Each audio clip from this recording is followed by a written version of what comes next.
Magandang umaga po sa ating lahat, mga kapatid. Magandang umaga po, Father. Araw ng Sabado sa ikalimang linggo ng Pasko ng Pagkabuhay.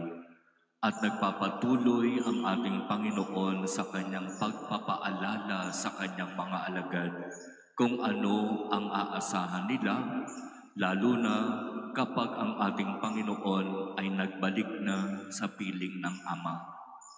Malinaw ang paalaala ng ating Panginoon sa kanila at maging sa ating lahat.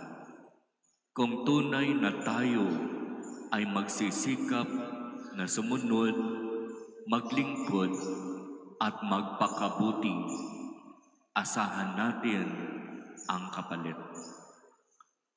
Pag-uusig, pagtuliksa, pagkapuot, maraming krus. Kung napupuot sa inyo ang sanlibutan, dapat ninyong malaman na puot na ito sa akin bago sa inyo. Para bang sinasabi ng ating Panginoon, kung kayo ay dumaranas ng maraming mga pag-uusig, pagtuliksa, pagsubok, at mga krus sa buhay dahil sa inyong pagsisikap na makasunod, makapaglingkod at magpakabuti. Tandaan ninyo, ang lahat ng iyan ay una kong naranasan, pinagdaanan at sa biyaya at tulong ng Ama na pagtagumpayan.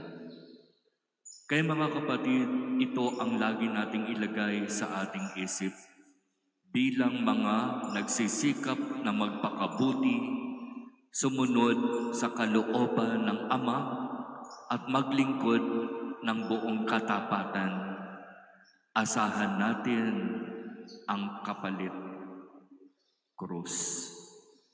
Pero sa kabila ng krus na yan, ang manatiling tapat hanggang wakas, ang siyang pagpapalain, ang siyang magtatagumpay, ang siyang magkakamit ng buhay na walang hanggan.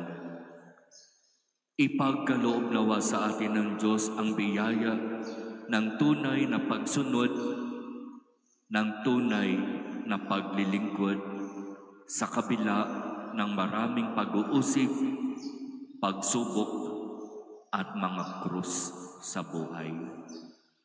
At sa bandang huli, sa ating pagsisikap na maging tapat, dalhin nawa tayo ng Diyos sa kanyang kaharian sa langit.